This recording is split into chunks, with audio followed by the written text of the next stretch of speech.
you're listening to the Comic Book Bears podcast. I'm Billy Z. I'm Brian Pittard. I'm Steve Morey. And I'm Matt Broussard. And we thought we were going to have 5 on the mic for 2 weeks in a row, but unfortunately Justin can't join us tonight. But we have Brian, who has been a rarity in recent times, and we're very happy to have you here. And believe me, as somebody who recorded this podcast for a year and a half from hotel rooms, I totally can appreciate. Yeah, my audio might be not as good as it always is, but I'm here and I'm enjoying the frozen north in my hotel room, so I'm happy to talk about comics. That's great to hear, and that's what we're going to be talking about on this episode. Want to give everybody, including my host, fair warning. After Tax Day on April 15th, it appears that we're going to be having a lot of guests coming onto the show, so be prepared for that. But what we're going to do on this particular episode, following our Batman v Superman, which we got some great feedback on, we're going to be talking about current comics, and I am going to choose. Let's go alphabetical. So Broussard goes first. Matt, tell us something you're reading. The book that left the strongest impression with me this week is actually a freebie that came along with my purchase of the 25th trade paperback for The Walking Dead. And inside that package, it was shrink wrapped, there was a single issue of Outcast. And it's the first issue of that series. And it's a very clever cross promotion because they're both horror series, and they are both written by Robert Kirkman. And it's actually a little surprising to me that I have never tried to read Outcast because it was exactly the kind of book that I like. I love the illustration style by Azashida. How do you say his last name? I want to say Akelta. Is that close to the spelling? It's Azeceta. No, So, however his name is spelled. Yeah. Azashida? Okay. Azashida. So the artwork by Azashida is spectacular. I love it. It's very atmospheric, very confident line work, great colors. And the book is about a young man who has grown up being exposed multiple times to exorcisms and hauntings. And as an adult man, he's estranged from his wife. He's not allowed to see his kid. If his kid is even still alive, it's hard to say from the first issue. He's sort of a recluse. He doesn't want to be around live people because he knows that eventually whatever attracts this supernatural side to him is going to harm them, or it's going to harm him. So, it's a very creepy book, and it's just recently been turned into a TV series, and the pilot aired at one of the major comic book conventions this year. I can't remember which one. And it got good reviews. They said it's grisly, it's very dark and upsetting, and it'll be a hit with horror fans. It'll probably be a hit with people that are not into comics. And I'm thrilled to discover another really good horror series from Robert Kirkman. So I'm going to keep reading the book, and I look forward to taking in the TV show when it starts airing on HBO very soon. Cool. Now, Steve and Brian, do either of you have any exposure to Outcast? I read the first issue way back when it came out. Yeah. And just did not really resonate with it. And I don't know if it was this is the one that's vaguely related to Todd McFarlane somehow, right? No, that was Haunt. You're thinking of Haunt. That's Haunt. Oh, okay. Then no, that I did not read this, and now I actually might check it out. Okay. How about you, Steve? No, I met Azashida when he was at Heroes Con, and it was right before Outcast came out, so we actually had a couple, I think like the first issue with him. And unfortunately, I did not pick it up at the time, and I'm kicking myself for not doing it because, again, just like, Matt, like you were saying, this kind of story, this kind of plot is kind of right up my alley. I'm really loving Clean Room right now, which has it's different, but it has sort of like a similar main trope of possession and sort of demonic supernatural forces that only one or two people can actually do something about. But yeah, I mean, his style's very interesting. And it's been a while since I've read a Kirkman book, so after a good recommendation, I will probably be picking it up. Yeah, I picked up the first issue right when it came out. I tend to do that with some Image books and then never read them. The other one that I can think of immediately offhand is Witches by You haven't read Scott Witches? Yeah, I haven't read Witches. So good, so good. Yeah, no, there's certain books I get the first issue and they just get backburnered. So I definitely think I'm gonna change that upon Matt's recommendation, and I may actually have it in digital form over one of those Image freebie days or something. Isn't it frustrating? I know I used to be. This is just a behind the scenes thing for people listening. I used to be really good on plugging these guys, meaning my co-hosts, into these freebies that were on Comixology because my friend Trevor was doing that all day long, and then Trevor got some blocks on his internet at work, and now it's all a bit slower. But there's some books I never would have discovered if not for that, and I have a feeling Outcast may be available to me digitally, and I'm going to check that out. Matt, how about the Walking Dead trade? How far into the series is that? Oh, that's a great question. Let's see, how many issues does this cover? It was originally published as issues 145 to 150. Oh, okay, so that's just a couple months ago. I want to say like 2 months ago was 150. So yeah, normally it's quite a bit further behind. But I think maybe some stuff slowed down because of the like anniversary issue for 150 or something along those lines. But yeah, I still love the series. I've been vocal on the show about how I think it's a very consistent series. If you like what happens in the first couple of trades, you'll probably like where it goes, with the exception of a few people that drop off because their favorite characters get killed, which is a standard trope with the book, and I totally relate to that. But like I like the model of the book this deep into the series. It's fairly different from what people are experiencing on the show, and I don't really want to talk about any spoilers because both this trade and the trade previous have some pretty big reveals that happen, some major stuff that happens with characters that are well liked. But I like what he's doing. It's still the right blend of people politics and horror and action and goriness, and I'm impressed that he's still trucking along. Both of them, Kirkman and Adelaide, and Gaudiano. They're still putting out this book with a lot of passion after 150 issues. Yeah. Yeah, I do have a non-spoilery question for you regarding The Walking Dead. Yeah. And this is as somebody that I know that you've kept with the series and you've also kept up with the TV series.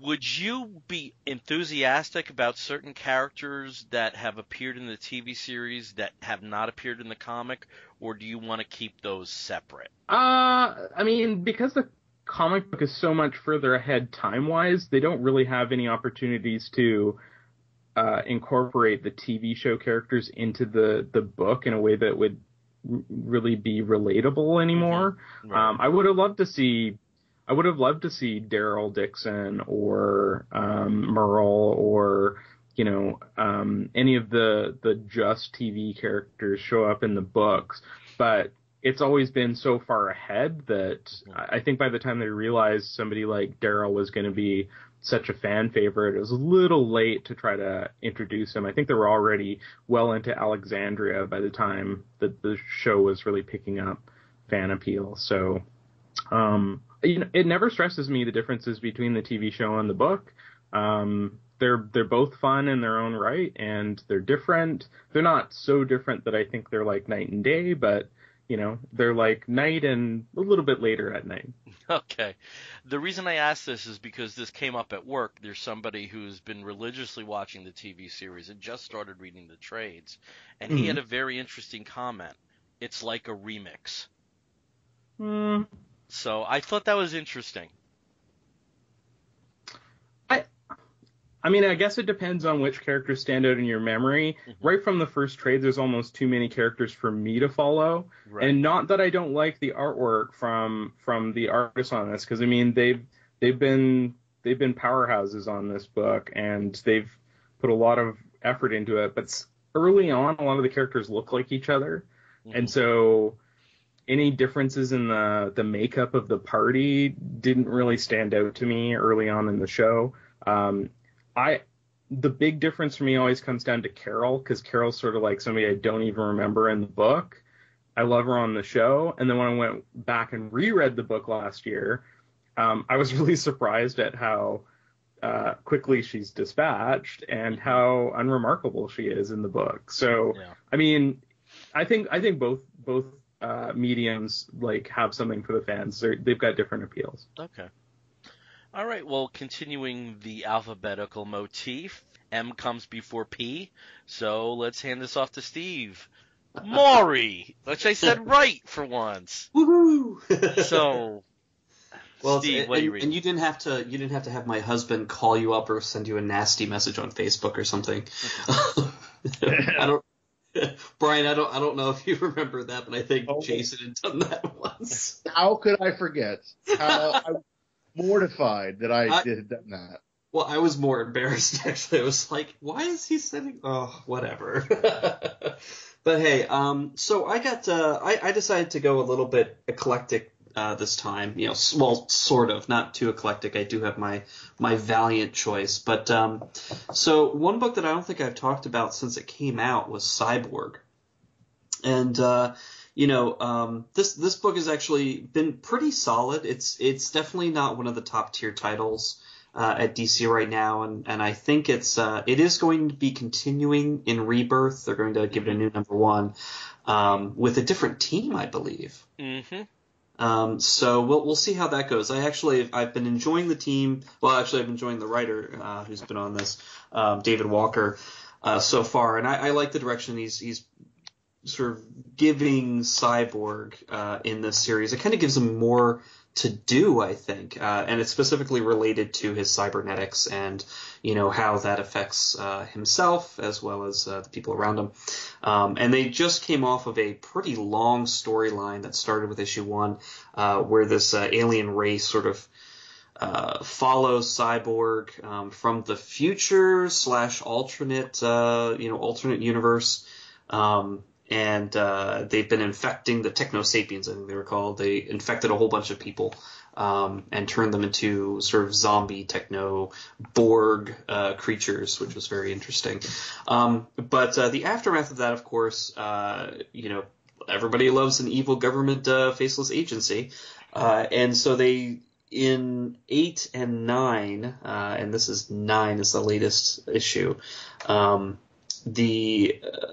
just like the sort of the Superhero Registration Act or the Superpowers Registration Act, there's a group in the government supported by a shadow corporation that are trying to register all people who have cybernetic implants in order to prevent something like the Techno-Sapien virus again, is ostensibly the reason. But really what they've been doing, and it's kind of discovered in this, and it's an interesting story-telling technique where it starts at the end, sort of, and then flashes back, a couple months, a couple weeks, a couple days throughout this issue. Where we find out that they're actually kidnapping people who have cybernetic implants and brainwashing them, putting a specific chip inside their brains so that they can be controlled. And so Cyborg launches a plan to get captured, so he can kind of infiltrate it from the inside out. And he, throughout the issue, he employs the assistance of various members of the Justice League, which is nice because it's the first time that the Justice League has actually really shown up in his book. Since it's always been kind of him fighting by himself and with his own support cast. So very interesting. It gives Shazam something to do because he really doesn't have much to do most of the time. But I really liked it. I thought it was pretty good. I don't know if anybody else is still reading Cyborg. Bill, I know you are. In theory. It's You're on still my... buying Cyborg. I'm up to 3. Okay. So there's a lot of books I'm I really need to catch up on it. Try as I might, I just can't find the time. A question I have is, and this may be just something that just isn't resonating with me. I seem to remember Silas and I seem to remember Tio Morrow. Who is making up his supporting cast at this point? Well, basically his father, but also one of the other scientists that works with his father in the lab, who is kind of a, they flirt a lot. They're kind of on again, off again relationship, sort of. They get closer throughout the Techno Sapien storyline. When it turns out that the alternate reality version of this other woman, I can't remember her name, actually was his lover in that version of Earth. Okay. And she comes back and she's this hardened, space marine, basically, after everything that she's gone through fighting the Techno Sapiens. So it's kind of an interesting, character meetup where she knows that they've had a relationship, but he doesn't really understand how it comes together. But also, interestingly enough, and this is a very interesting surprise that Walker has kind of put in, his mother makes up part of the supporting cast, and his mother's never been a character. The mama was dead. Yeah, the history goes that his mother's been dead for a long time or was killed or something. But her ghost actually makes an appearance, and she's sentient. So it's kind of she's possibly a ghost in the machine. So we don't know how whether she's going to go bad or not. But given that there's only a couple more issues left before they restart the series, I'm not sure if they're going to really explore that much. Yeah. But it is very interesting to have her in there because one of the interesting developments for Cyborg that they talk about and go into in this issue. He's actually been able to confide in her where he hasn't really been able to show anybody else up to this point. So if you're reading the book, you know what I'm talking about. If you haven't, you should pick it up and read it and find out what's happening. Yeah. Yeah. Okay. One thing I was wondering, because the way you were describing the situation there, how many people here read Swamp Thing through Charles Soule's run? Well, I did. You did? Anyone else? No. Which one is the Soul run? That's basically everything after Rot World. Mm-hmm. He introduces the previous champions of the Parliament, and some are evil and some aren't. He also brings in the Great Kingdom of the Gray and right. And I thought with that introduction of the tech as a new elemental force, Cyborg would be a really interesting vehicle to re-explore that. Yeah, they haven't done that yet, and the Techno Sapiens presumably have nothing to do with that. And I think they kind of left the Singularity. I think that was what it was called. Where there's some name for the AI. They left it mostly crippled at the end of Charles's run. So because it's a baby elemental and it wasn't ready to emerge. Yeah, and it did sort of get I guess rebooted more or less after they killed spoilers. They killed off the former champion of the Green who had basically taken over the the machine kingdom. Became sort of like the evil queen. Yeah. But yeah, it's interesting. I kind of think that would be really great. And unfortunately, because they spent so much time in Forever Evil sort of dealing with Grid from Earth 3 as sort of the evil techno force, I don't know if they're going to be exploring something like that for a while. Okay. Yes, that is something I will definitely catch up on at some point. We move on, and P comes before Z. So, Brian, tell us something you're reading. So I have been enamored with the Marvel Cosmic Universe stories since I think as far back as Jim Starlin. And I feel that even though Starlin is still making comics, sort of kind of, and I've not dug into them yet. They're kind of on their own little part of the Cosmic Universe.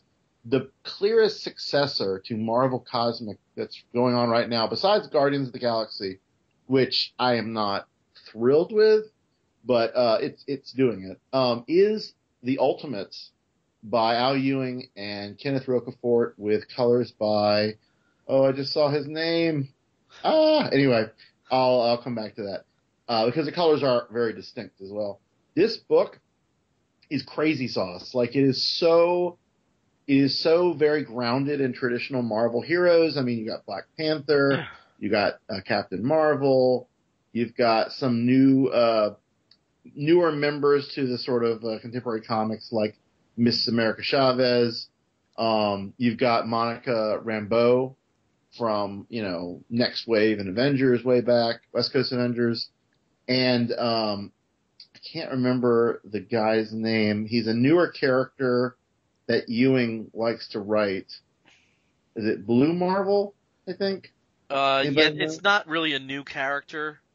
Okay. So it goes back. Yeah, there's Adam Legend of the Blue Marvel, I think was the first time he appeared. I don't think Ewing wrote that, but it's been around for a while, but not a very hyper-utilized character. So that, but yeah, Ewing has definitely picked it up and run with it now several times. Anyway, they have all these great characters on sort of a space adventure out to solve the big problems of the Marvel Universe. And the very first one they tackled, I think we talked about it on here, was basically fixing Galactus.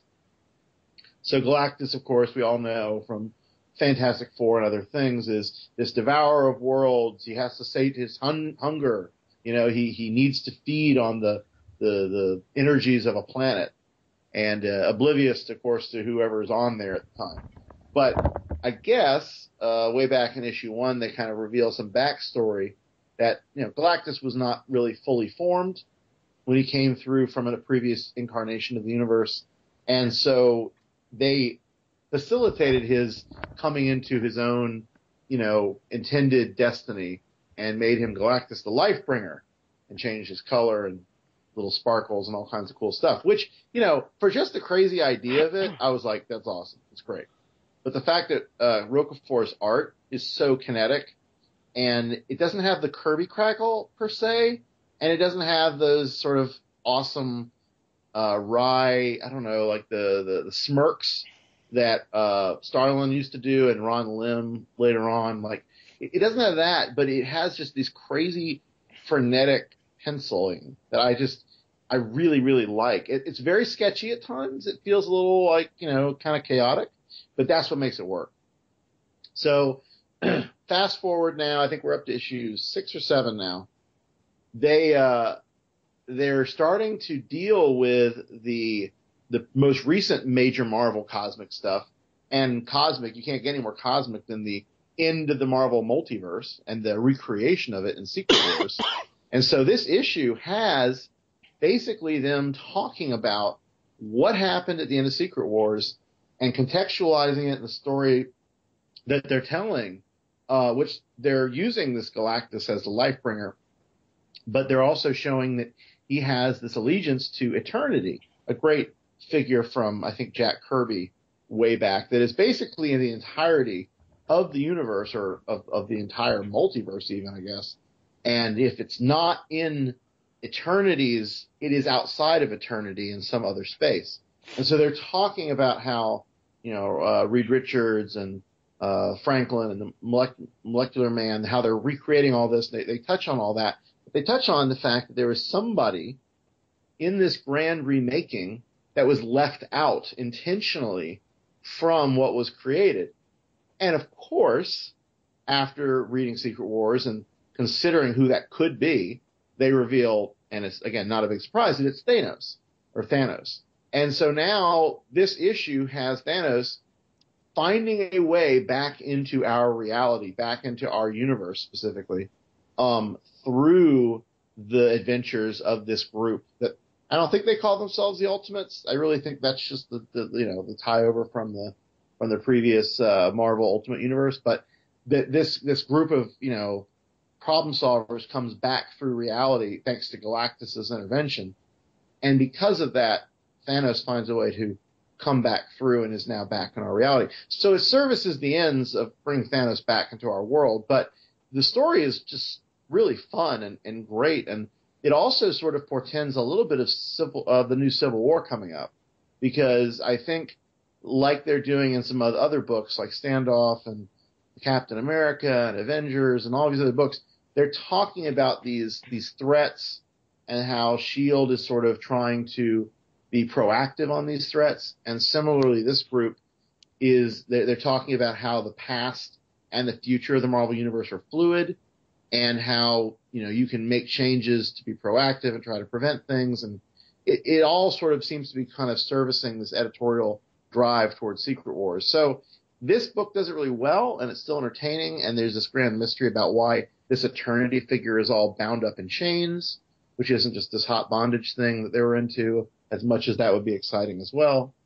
This idea that something outside of Eternity is sort of driving this mystery, and Galactus, which they advertised way back, I think last year when they did the relaunch, Galactus was going to be a part of this team. Everybody was like, what? There's no way. How do you make Galactus part of a team?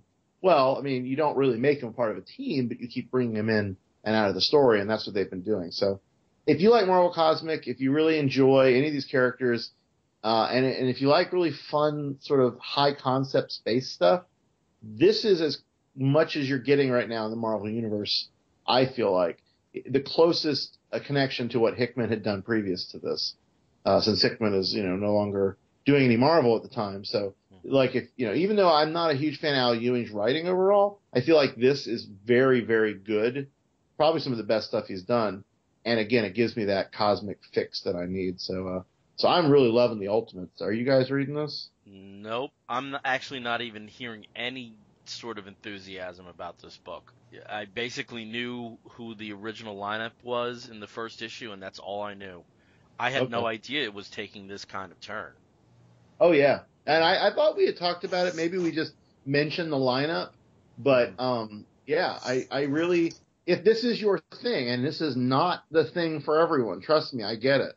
This is kind of a niche thing. But if you like sci-fi, if you like high concept, if you like what Hickman did with the Avengers and Secret Wars, this is, again, the closest thing you're going to get to it in the current Marvel Universe. I will add that if you're a fan of Kenneth Rocafort, I used to follow him on some sort of like RSS feed. I think I've lost track of him, but a quick Google search turns up a site called Mitographia. That's Mitographia, and there are hundreds of pages of his sketchbooks. And he does, like, of all the people, all of the professionals sharing some of their just like, fun sketches in their spare time, he puts an awful lot of loving care into his sketches. They're full color. They take up the whole page. They're pretty impressive. Well, it's interesting talking about Rocafort. Brian, you had mentioned something about, Ron Lim kind of, you could see some of that DNA in his work. And, the faces with Ron Lim were always the real big draw. He had this particular type of gritted tooth grimace that a lot of his villains would have. And, when you see that, it's just distinctive Ron Lim. And Rocafort, I've seen some of his work, and it's there is a face. There's some kind of, facial features that seem to have, some of that similar thread of recognition to them. But I haven't actually seen a lot of his work, and it's, with the Ultimates, and I used to be really into the cosmic stuff, but since Secret Wars, I've dropped all of my cosmic, and, I'm hoping that that's not kind of with a lot of people. It sounds like at least you're reading them, but hopefully there's some other people who are keeping up with them, because I unfortunately, I don't know, I just was disappointed or burnt out or whatever. Apart from the directly connected Guardians titles, what other cosmic is there? Night Mask and Star Brand, or is that? I'm not keeping up with those, but yeah, those are out there. Yeah. Yeah, because you have the the two Marvel Alpha Flight book too. Oh, okay. Yeah. Okay. There's also a Venom Space Knight book, but I hate Olivetti's style. I don't love that, so I read it. Yeah, it's so funny. I absolutely adore Flash Thompson as a character, and I dropped off of Venom so quickly. I love the Venom book with Rick Remender writing it. Yeah. I really love that book, and then I think they carried that into Secret Avengers, I think. Mm-hmm. I want to say they did. Anyway, but yeah, and Bendis' take on it, like Bendis doesn't really do much. He did that whole Space Knight reinvention, and that's about it. Yeah. Okay, well, let's switch over from one of the big two to the other big two. And I know this is a segment that at the very least Brian can chime in. One thing I've been catching up on with DC, I've been going directly to some of the number 50 books that came out last month. And I'd like to talk about Batman number 50 first, which is the wrap-up of the probably legendary, whether you agree with it or not, Snyder and Capullo run. We have the end segment of Jim Gordon as Batman. We have the return of Bruce Wayne as Batman. We have the defeat of Mr. Bloom and some cameos from some other characters that have factored into the run. And I have to say that I thought it was a pretty economic wrap up, and because all the 50 issues are oversized, and it's just surprised me that this basically, and we'll talk about Superman 2 as well a little later, that it basically pulled everything back to status quo apart from Alfred's hand. And, it sounds like with Rebirth we're getting Alfred's hand back too. I wouldn't say it necessarily felt rushed, but it did feel a little, someone tapping Snyder on the shoulder saying, wrap it up, where in the past he's had the ability to tell these long stories. In my opinion, 1-0 year just went on way too long. It is going to be a run where you have had additions to the Batverse that I think are here to stay, whether it be the Court of Owls or the Talons or developments with the Joker or Julia Pennyworth. There's a lot here that isn't going away, and it's a wrap. Brian, what did you think of it? I agree with you now that you mention it. I did feel like it was kind of a rushed, chaotic sort of mishmash stuff. Yeah. But I feel like it hit all the beats it needed to. Honestly, the whole Bloom storyline it's been odd. Like, I really like Snyder and Capullo, and I feel like all of the stories have been really well laid out, and the pacing has been good, and everything, like you said. The 0 year did kind of probably go on a little longer than it needed to, but It was an interesting environment to kind of live in. But this issue, I mean, it serviced the relaunch of Bruce Wayne as Batman. It showed the new costume off. It explained all of the Jim Gordon stuff away sufficiently, he got to have his moments. It brought in I guess it's the We Are Robin guy? Or it's the guy from 0 year. No, it's We Are Robin. It's Duke. Okay. Was he also in 0 year, though, as well? No, he was. The backstory with Duke is his parents were affected by the Joker gas, and though most people have been inoculated from Endgame, they haven't. So he's basically on his own. These are very recent developments in We Are Robin. Yeah, I'm not reading that, so I don't have a clue about how that. But the art was great. Capullo definitely got some really sweet shots. And that's something I thought that was a little weird, because sometimes when there's a rush job, it's both the storyline and the art feel that way. Capullo felt he had space to breathe. It just felt the narrative was so rushed. It might have been the previous issue with Yannick Paquette coming in and doing that, and then also doing the coda at the end of this, bought Capullo some more time to do a good job. You know what I mean? Mm-hmm. But no, it was a good wrap up. I think compared to the other one we're going to talk about, I think this was a much more satisfying conclusion to this crazy epic journey that Batman has been through under Snyder and Capullo. So I mean, I was happy with it. And what's interesting is we're still getting, I guess, at least one or two more stories, or at least issues, before they rebirth. I don't think that Capullo's involved, though. Okay, but I mean, we're getting Snyder, to give like a little bit more of a handoff as opposed to just okay, well, here you go.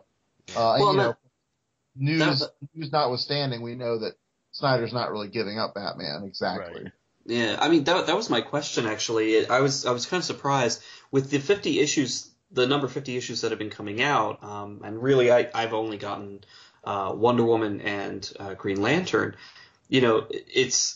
It's like, here's this great big 50 issue. It's a great way to sort of end it, but then they don't. They still have several more issues to go, or at least a couple more issues. Yeah.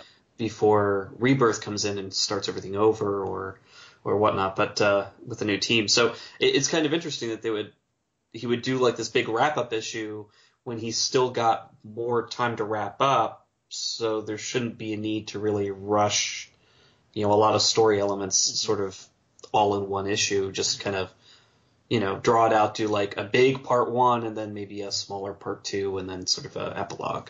Right, and there are some 50 issues that 51 and 52 are a little bit more of a coda than a break. I can tell you Aquaman and Batgirl and Catwoman, not the biggest sellers, but there's much more of a through line as compared to the Superman and Batman. And I don't know Wonder Woman. I'm way behind on Wonder Woman, and I'm really not crying about that. It is interesting that there is, maybe it's just like a slow fade, that there may be some elements that Snyder revisited, whether it's Harper Row or some other things that we'll see in those 2 issues. Okay, we're staying alphabetical. Mr. Matt, what else you reading? There's a really crazy climax to the Fight Club 2 series. It's hard to talk about this book at all because I don't really want to spoil the direction it goes in, but what is fun and something that I think I can share is the fact that Palahniuk and Stewart get to just sort of like go completely meta with it and have the writer be almost the focus of the last issue and just have the entire world turn on him because they don't like the ending he's working on, which I think is really fitting because the few times that I've been tempted to talk about this book on the show, I've been oscillating between being completely in love with what they're doing and kind of objecting to the way that this relates back to Fight Club the book or Fight Club the movie. In some ways there is no true like original Fight Club because this is neither a sequel to the book or the movie. It's kind of like the sequels 2001 and 2010 and I don't remember what the third one is, 3001. But there's sort of like this weird inconsistency between mediums that just gets more and more pronounced as more sequels come out. It looks fantastic because Cameron Stewart just kills it. Every single frame, he does this bizarre thing where there's 3D elements that are over top of the lettering and over top of the frames as if there's a second narrative going on in the real world. The trick about like, the fans getting bloodthirsty about wanting just the right ending to Fight Club is totally fitting. I feel bad for even attempting to criticize what an expectation laden project this must be. So I think these guys had a really good time with, countering those expectations with a big, huge, like, flipping the mirror back at the audience and going, this is what you're like to us, and it's fun. There's some big surprises at the end, but you're just going to have to read it to find out what they are. Matt, how many issues was that? It was 10 issues. It was longer than I was expecting. I thought it was going to be over after 6. Mm-hmm. You mentioned Cameron Stewart on art. Who was doing the writing? Was it Chuck? Yeah, it's Chuck Palahniuk. Wow. Okay. Maybe someday. And Cameron Stewart draws him as quite a beefy guy. I've seen him in person. I don't remember him looking like a bruiser, but maybe in the time since he last did a reading in Victoria, he's been lifting a lot of weights. Okay, well, we certainly know some people have made those transformations in the past. Steve, what else you reading? I'm going to sort of oscillate right back to one of the big 2s, back to Marvel. And I don't know if anybody read it during Secret Wars, but Chris Sims and Chad Bowers, writing partners, had decided to kind of throw one of the more goofy titles out there for the Battle World tie-ins, and that was X-Men 92. And, of course, it's X-Men 92, referring specifically to the cartoon X-Men, to the team that pretty much I would say that probably all of our audience was growing up with on TV, that most people kind of remember. And it was certainly the teams of X-Men that I saw in media. I was reading Uncanny X-Men starting at issue 275, Uncanny X-Men, and then of course shortly thereafter, Jim Lee and Chris Claremont launched their new X-Men title. And X-Men 92 #1, the ongoing series, goes right back to that moment. So when you pick up the book and you look at the cover of the first issue, and I don't know if there are many variants for this one, but the cover itself just has everybody looking the way that they did in the early 90s that you expect to see in an X-Men title, fighting a whole bunch of enemies the way they looked like in the early 90s. Either from the cartoon or from the comics at the time. And the great thing about this story, and I don't think I'm spoiling all that much, the story itself takes place at the school, and who should appear but Maverick sort of comes in. Maverick, if anybody remembers that character at all, because it was he's such a huge, pivotal, important character in Wolverine's life. I do. He had a figure. Yeah, he did have a figure. In fact, I think I knew somebody who actually owned it for some reason. But he shows up out of the blue, and then who should follow behind him but Omega Red and, a team of the Soviet super soldiers. And it was just great because basically Bowers and Sims are retelling in a very interesting, kind of funny, kind of cartoony way the storyline from, I think, I'd say issues 4, 5, and 6 of the original X-Men, the new X-Men series from the early 90s. So you've got Fenris makes an appearance, and they actually look like people, as opposed to how they looked in the book, because I think it was Fabian Nicieza who drew, after Jim Lee jumped off the first story arc. Fabian writes. Oh, it was Fabian Wrights who did that? No. Oh, Fabian Wrights, sorry. Yeah. Who drew... Portacio? Yes, Maybe? Wells Portacio. That's what it was. It was Wells Portacio. And, it was very interesting looks for the Von Strucker sister, and I can't remember her first name, but, basically a rack that would cause most women's spines to crumple immediately, accompanied with a fashion design that liked a lot of triangles and crotch shots. But basically, the artist for this one, Firmancia is his last name, Alti Firmancia. He goes the other direction. He goes the more cartoony style direction of showing these characters the way that they would have appeared on the TV series. And in fact, I think a couple of them actually did. Like Omega Red did show up, and Maverick did show up a couple times. But it's fun, it's colorful, it's silly. There's a lot of great in-jokes, and a lot of great fan service for people who really enjoyed the X-Men cartoon or the early 90s X-Men silliness. It's all there on display. I think I definitely recommend it for people who are feeling nostalgic.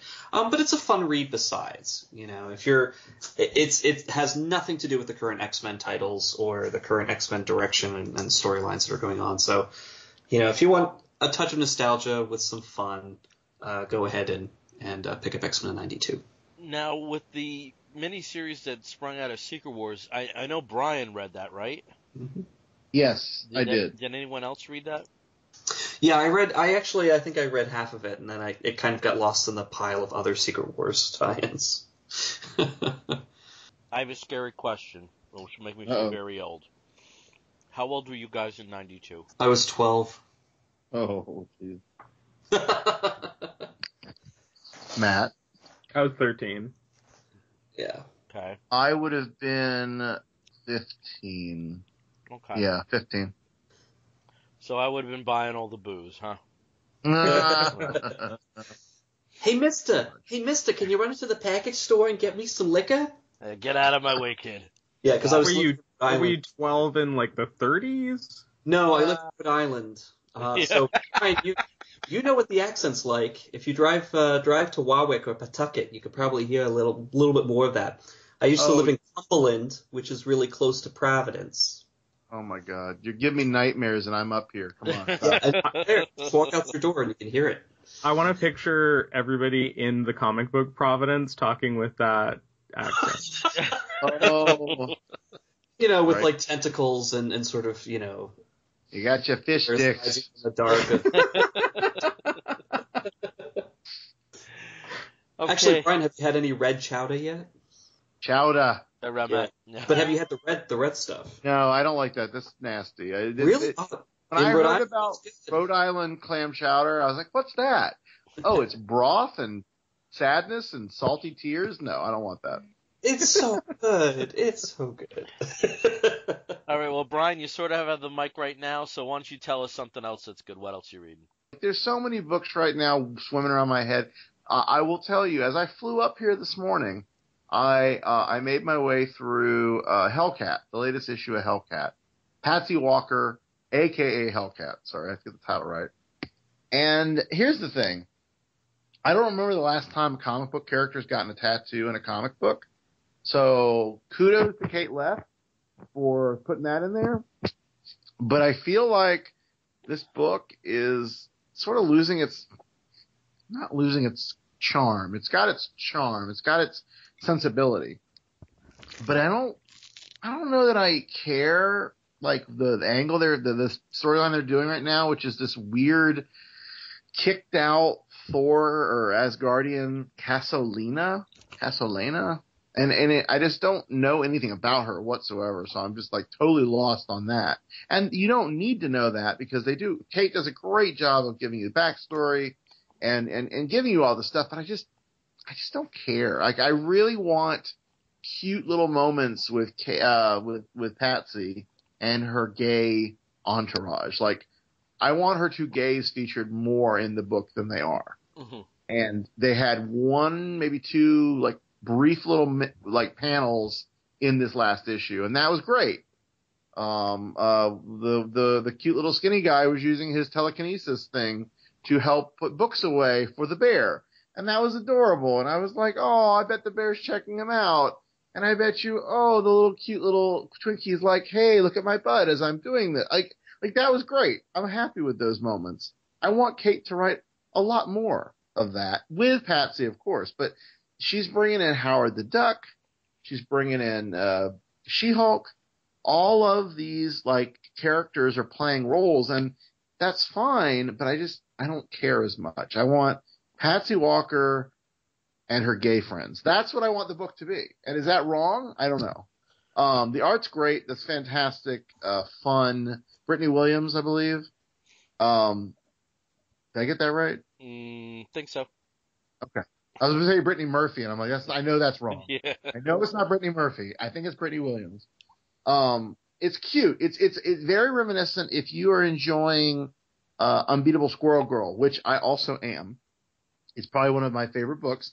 As I said on my Mitomo comment, for those of you who are Mitomo friends, Matt, you probably saw, I think Steve Disney from Comic Book Queers was like, what's on your read pile? What's on the top of your stack? So of course I, rattle off all the books that I love right now.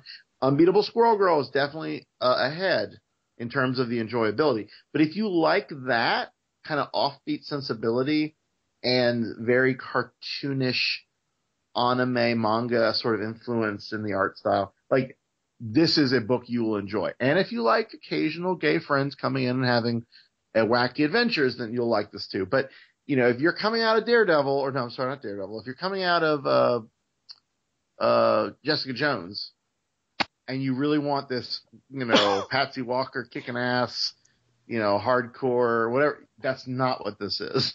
Like, there may have been like that editorial kind of drive at one point, but Kate's not doing that. So, the character, it's great, but it's totally in that fun Marvel cartoony space that they're doing more of recently. So I like it. I definitely like it. I'll keep reading it. But again, if Kate ever were to hear from me or listen to our show, maybe, I would advocate for more of her awesome gay friends. Please. Okay. I second that for sure. Yeah, I have to say that I thought the first issue was a perfectly plotted and constructed book. It was it hit everything it needed to hit with introducing characters, reintroducing characters, setting the landscape of the story. I thought it was perfect. I think since then it's been a jumble. And maybe it is to its detriment that the other humor-oriented titles like Howard the Duck and like Unbeatable Squirrel Girl are so well defined in how they're presenting their characters that I'm getting sad because the only books that I'm reading from Marvel are Amazing Spider-Man, Hercules, Hellcat, Scarlet Witch, and Squadron Supreme. Do you think any of those books, apart from ASM, are going to survive this year? Probably not. I mean, whoa. I want to like the book more than I do, is what it really comes down to. Brian, I think you hit a lot of it with such a strong supporting cast. And just taking the gay issue aside, by having, how well defined those characters were in the space of one issue in the first issue, and then not really properly mining that, it's a missed opportunity. I agree. Yeah. And it might be editorial. This is the thing we never know. I mean, Kate may have had someone say, we really want you to do more with this female support group. We really want to have an adventure with them. We really want She-Hulk to have a place, because really, since she lost her own book, this is her place, which is, for now. I'm sure she'll show back up. And she's an A-Force, I guess, as well. But, this is mostly where she's at. And we want more of her. So, hey, write those characters in. And Kate's a young writer relatively for the big two. Like, she's done some indie and boom stuff and all that. But, this is her first big Marvel book. She's going to do what her editors tell her to do. And I feel like she's probably playing the juggling game and just trying to make everybody happy. And again, she's still turning out a great book. I think that this is a great gateway Marvel book for a lot of people who would just never care about Marvel. But for me, I know what I want, and it's what she started with, like you did, Bill. I want the realized potential of her and her childhood friends, or her, her backstory, that stuff, played out and reinvented in a new way. And supposedly in the next issue, they're going to get back to that. So that'll be exciting. Okay, cool. Well, I'm going to move on to another 50 issue, actually two number 50 issues, and I don't think Brian was too high on these. I wasn't, though I'm probably in the camp of a little more excitement about one, and I am talking about Action Comics number 50, followed by Superman number 50, and sandwiched between the two of them, wrapping up the Savage Dawn storyline, is Superman Wonder Woman number 27. Now, I had been a huge fan of the Pac and Cooter Action Comics. I thought these were the best New 52 Superman comics apart from some of Morrison's work. I really loved the initial arc on the story, which introduced Baka and Okur, and I'm happy to see that those characters have stayed around. There's an element of fun to the Action Comics run, which has been absent in a lot of the other Superman titles. Of all the Superman titles, I think if you had not touched Superman in years and gone to Action Comics, this would have been the more familiar feel as compared to Superman or Superman Wonder Woman or Batman Superman or any of those other books.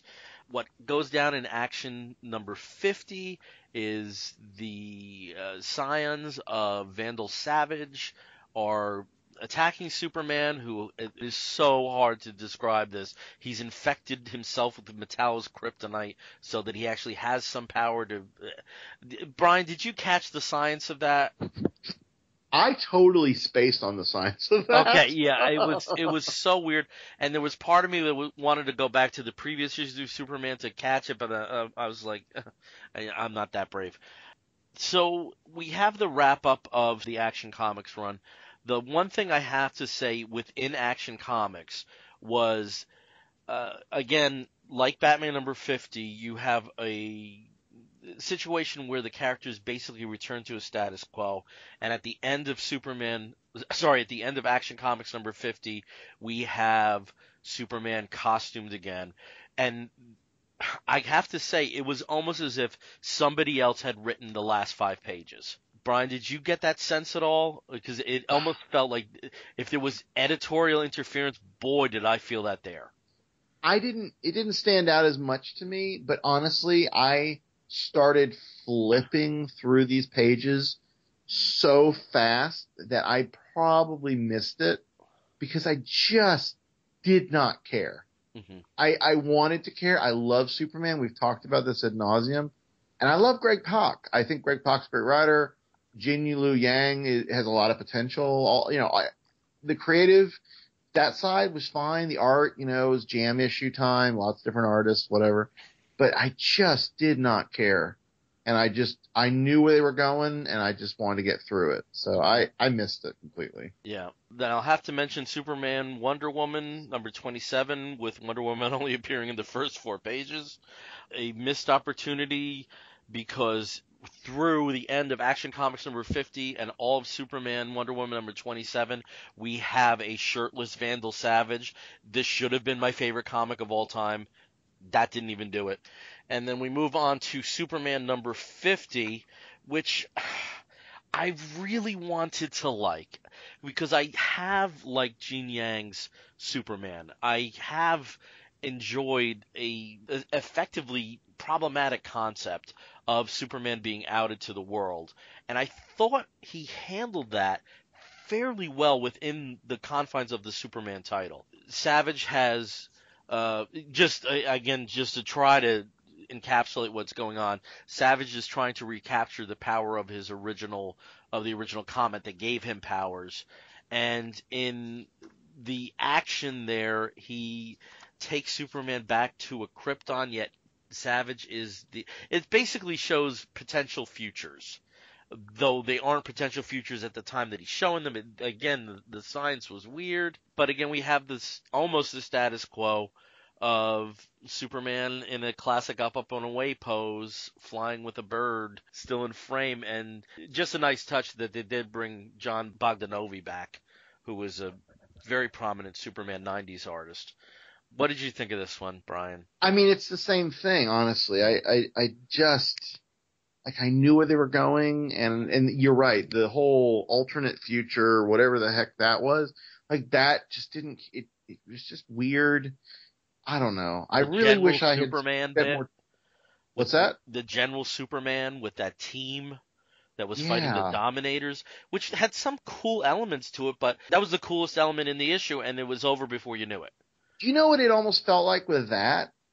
Jin Lu Yang, I don't know how long they said, hey, we're going to bring you on Superman. We want you to write for however long. Who knows?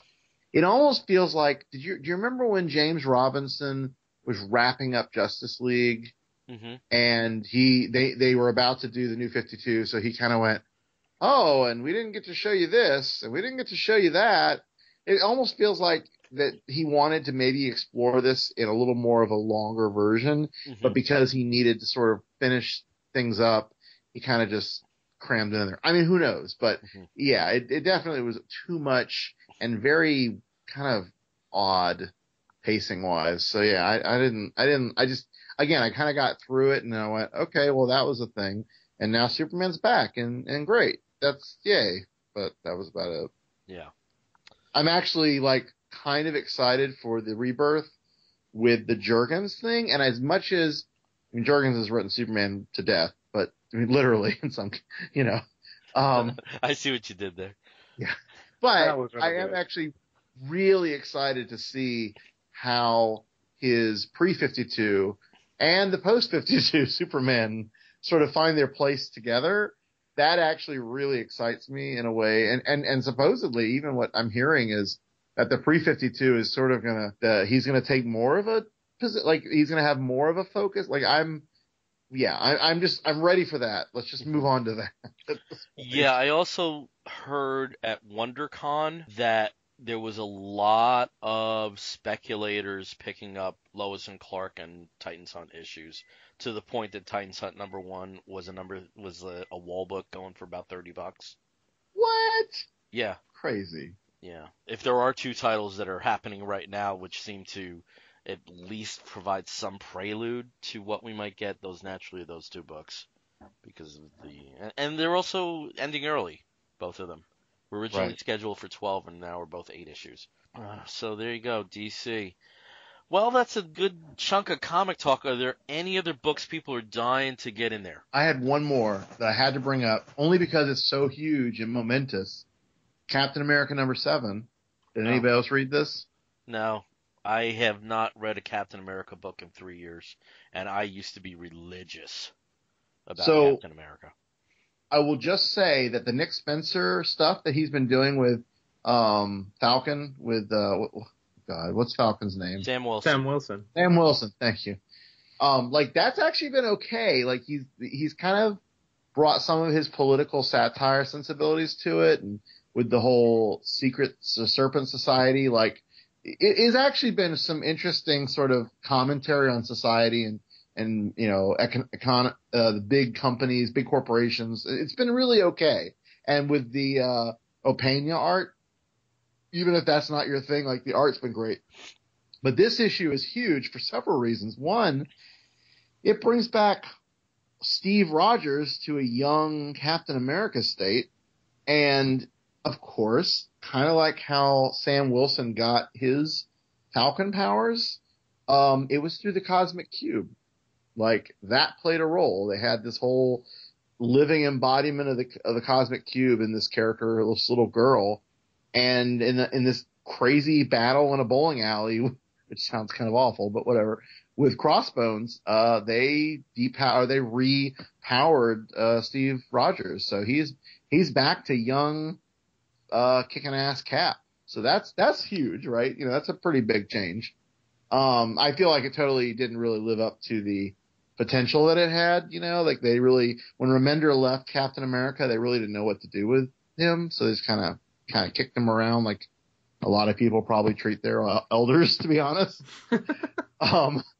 You know, put him in a home. All right, Grandpa, we'll come visit you in a couple weeks. And then they never show up. It's the usual. But, the other stuff it had the Sam Wilson stuff. And you know, again, I like the idea of Sam Wilson as Captain America, and it looks like enough people do that it's going to not go away.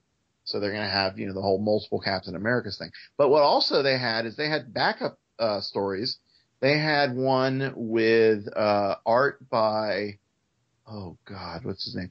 Writing by Buffy Joss Whedon, and art by Cassaday, which, you know, they work well together, I guess. Cool. That was okay. It wasn't bad. Who was the character that was focused on that story? It was Steve Rogers. It was like a wacky, not wacky. I hate saying that. It was like and they're merging in my head now. So if I misspeak, I apologize. But one of them was like Steve in a opera house, you know, stopping a plot. They also had a Greg Rucka story. Then I forgot the art guy, but it was one of the artists who worked on Captain America back when Epting was doing the art. Was it Jackson Gleiss?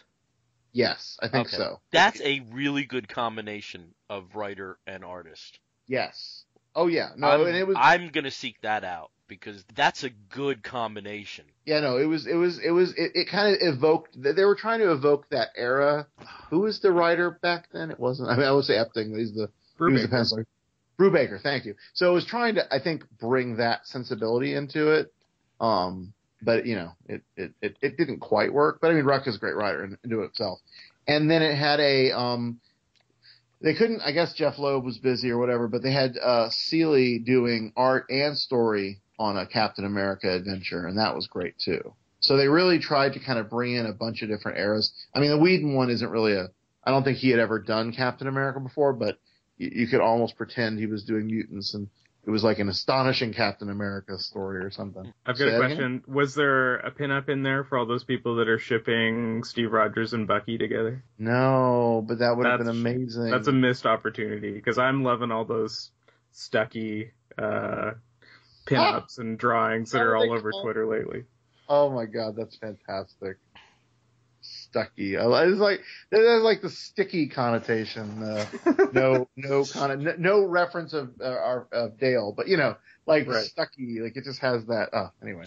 So no, I mean honestly, this book was great just for any of those reasons.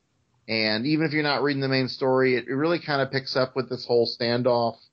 You know, cosmic cubes are being used to reform villains in this community, and this is a thing that will lead to civil war, I guess. I don't know. Like, I haven't bought those main things. I know, Steve, I think you talked about it at one point, but this talks to that. So you don't even, and honestly, it's written in a way you don't even need to know that.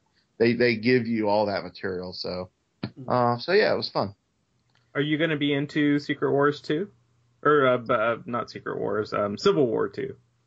I will read the main book and any tie-ins that I have to read because they're already, part of my normal pull. But I'm not super excited because I think I'm overall kind of down on Bendis lately as far as his writing of different characters. I read Invincible, or whatever the Iron Man book is, with art by... My brain's addled by beer. I apologize. Was it the International Iron International? Man? Yes, that one. So yeah, I'm kind of over the Bendis thing for now. Oh, Gatos. But yeah, no, I'll read it. I'm gonna check it out. At the very least, I have to keep up with the ongoing Marvel saga. So yeah, I am pre-ordering the Gods of Wars mini, the Civil War to Gods of Wars, because that's effectively the continuation of Hercules. But I think I'm going to go the back issue route because while I was at Chicago, I picked up the 6 issues of Secret Wars that I had not had for 50 cents a piece. Wow. Economics-wise, I think that might be and there were plenty of them, that might be the route to go. I also have to correct myself. I haven't been in Captain America Exile as long as I thought. It's been about a year and a half since the end of the Remender run. Oh, wow. Yeah. So I think all new Captain America #1 was around January of last year. So, wow, Sam Wilson's been that character for a while at this point. Yeah. Wow. And it's been okay. I mean, it really has not been that bad. I just don't know that they've given him enough of a time to do his thing. So, I mean, because the end of the Remender thing had, what was the kid, Ian, from the Captain America and Dimension Z, that whole thing? Mm-hmm. They called him Nomad, right? Yeah. The adopted son, yeah. Well, when Remender left, they dropped him like a bad habit. Like it was. What about the sister? Oh, she hadn't shown up either. Oh, yeah, I mean, that was all Remender. And so when Spencer came in, I probably, not because he didn't care or because he doesn't respect Remender, he probably just went, you know what, that's not my thing. I'm going to let that stay away. Plus, with the Secret Wars reboot, it was a perfect opportunity to sort of start fresh. But, yeah, I don't know. Like, they didn't do as much with Sam Wilson. I mean, they've tried to bring on this new Falcon, this new character, and they've tied him into Sam Wilson's Hawk. What's his Red Wing, right? Mm-hmm.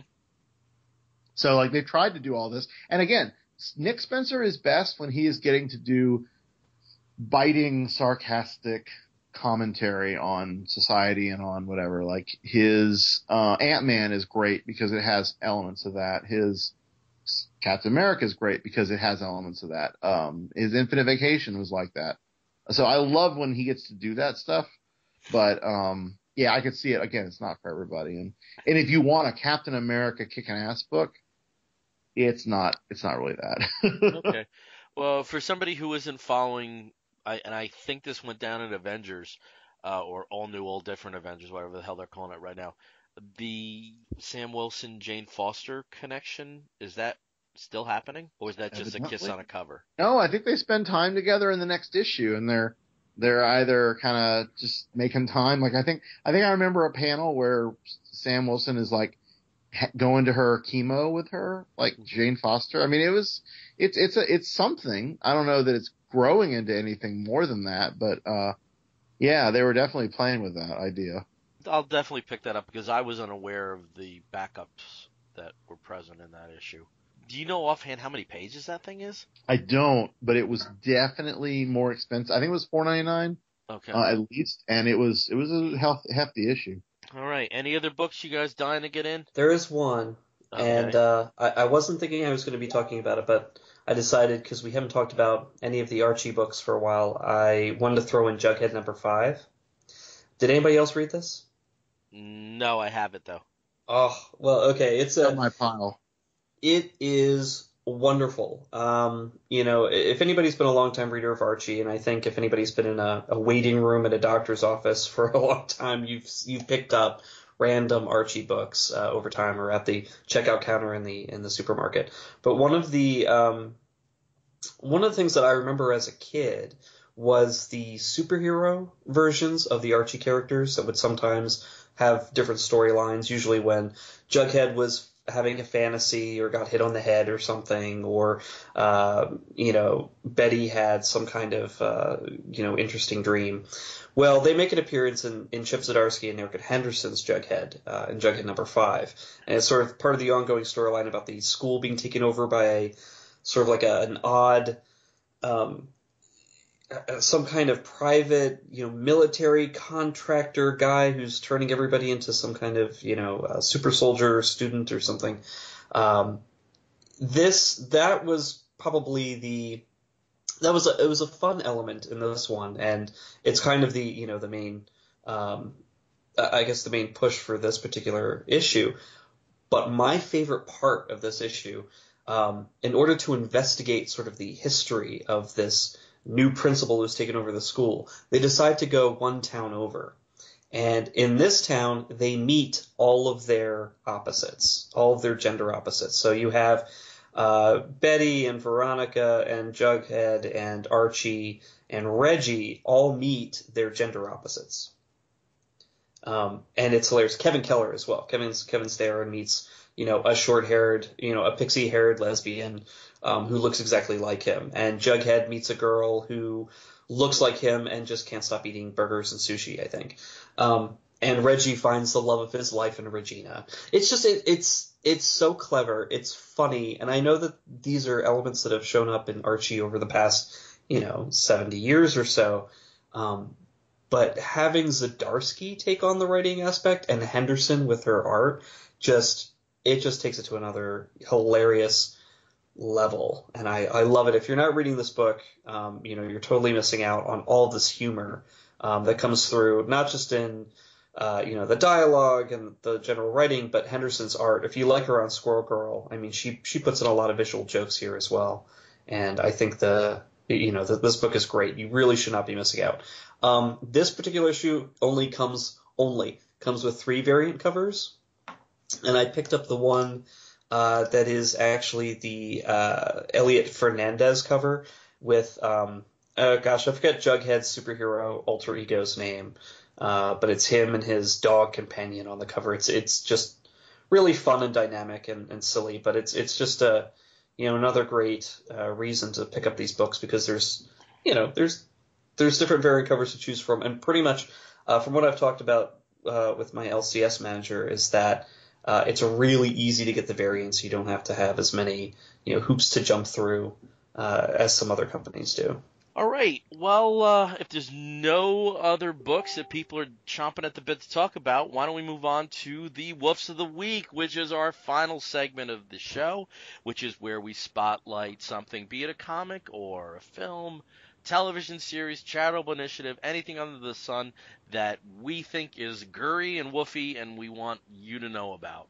So I'll continue with the alphabetical motif, starting with Mr. Matt Brossard. Matt, what is your Woof of the Week? Well, I want to give a big congratulations to Jeremy Owen and Babalu for getting married and celebrating their honeymoon at WrestleMania, which was one of the most entertaining sets of celebratory photos on social media. It looks like they had a really fantastic time, and they got lots of love from wrestling fans and wrestlers. They had a lot of people congratulate them and also compliment them on their awesome wrestling themed wedding rings. So congratulations. I was so entertained by their Facebook posts. Like, I was just like, oh, this is great. And I don't even love wrestling nearly as much as they do, and it was brilliant. Okay, next up is Mr. Steve Maury. Steve, what is your Woof of the Week? Well, the reason why I was almost really late to the recording tonight was that I got into a free preview screening of Hardcore Henry, which is a new movie which is a new movie by Ilya Naishuller, based loosely on sort of a music video that he made for a song called Bad Motherfucker several years ago that led to an Indiegogo campaign and him actually getting the support to make a film done in that style. And the style, you say, it's enough to induce vomiting and motion sickness in many people. And in fact, at the screening today, a lot of people walked out, especially older people, because they didn't realize that it was going to be all first-person perspective, all crazy movement, and as violent as it was. I do have to say, I'm going to recommend this for sure because it was fun, it was crazy, it was wild. It had more Charlton Copley than any movie has the right to have Charlton Copleys. And if you see it, you'll know what I mean by it. But it's fun. It's an interesting hook. I didn't come away with as big of a headache or motion sickness as I thought I would. And some of the sci-fi elements in this are actually really cool in how they're executed. And Bill, there's a massive, 200-person first-person perspective fight scene all set to Queen.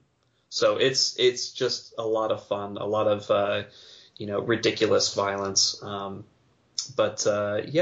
do recommend it. If you are prone to motion sickness, though, do not go to see it. And I really hope to God nobody thinks that it's a great idea to put this in 4DX. Hey, question.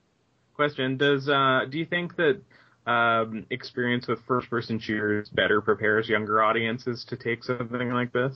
I think so. I honestly, I do think so because it's, even some of the shots where he's carrying a gun and running through a hallway are straight out of something, even as far back as GoldenEye. I mean, you can really kind of feel that that genetic train. But I think some of the effects were great. The stunts are incredible. I don't know how many stuntmen that they went through to film this, but it's pretty exciting and funny. It's a lot funnier than I thought it would be. So if you want a crazy movie, go see it on a matinee. But it's ridiculous and it's very watchable though.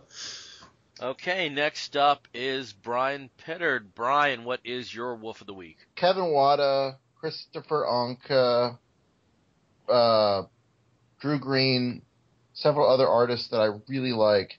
They all have been collaborating with this amazing project on Kickstarter called Burl and Fur. And it is described as an illustration zine inspired by and dedicated to Bara, gay manga. And they are trying to fund it through Kickstarter, of course, as you do. And it is based off a Tumblr. If you go to Burl, that's BURL, and fur.tumblr.com, you can see some of the creation. Oh, and Babs Tar, I forgot, sorry. I had heard about this at Heroes Con talking to, I think it was Erica Henderson, about this sort of stuff. Wouldn't it be awesome? Could you do a commission of such and such? She's like, you need to talk to Anka and Babs because they love doing this. And I guess it has been delayed and it's finally happening. But the Kickstarter is up. I have backed it. They're currently, let's see. Oh, well, they've well past their goal. They had a goal of 14,000. They're at 22,000, almost 23. But there are 22 days to go. So if you want a copy of this, either digital or printed, you have time, certainly. You should go check it out. And Bara is just an awesome art form. I'm sure all of us on this show would agree that it can be pretty amazing. And if you look at this Tumblr, you're already seeing some ridiculous art that's just very, very enjoyable for those of us who are fans of the hirsute male form. So, Burl and Fur, I highly recommend it. Thank you for reminding me. Brian. I just pledged. Yes.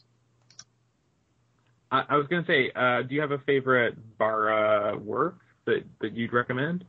I don't, and it's only because, and this is going to sound really shady and whatever, all I ever enjoy of it, and I'll just leave the enjoy part to your imagination, it's all through Tumblr and other online sources. So I never go out and look up the creators, which I am embarrassed to say, because obviously I really do enjoy it, but up until a few years ago, you had a hard time getting it in the States in any like translated form. But I know that works like Massive and there's some other things that have been working on getting that more available. So like I would be open to any suggestions or recommendations for where I could get more of this in my life. Yeah, same here. That's why I asked. Yeah, I mean, and what's funny is, like, you know, Jeremy and yourself, like, there are American, what I would consider sort of American bara artists who, like, legitimately, you know, should have their own thing like this.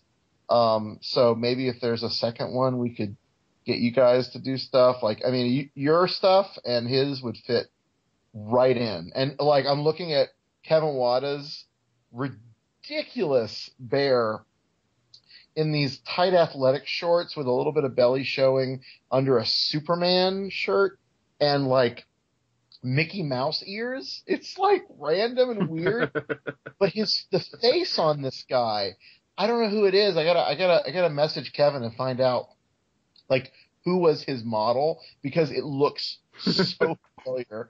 I gotta know if it's anybody like, you know, specific. So yeah, no, it's just go to the Tumblr and flip through and you're gonna get some fun out of just that. And then if you really enjoy it and you want your own copy, definitely, back to Kickstarter. Okay. Well, my Wolf of the Week is completely unrelated to this. It's a world away. Usually when we have a television-oriented wolf, it's in Steve's territory. But I'm giving the Wolf of the Week to Get TV, which is one of these retro programming cable channels. So Get TV on Monday nights has a variety show block.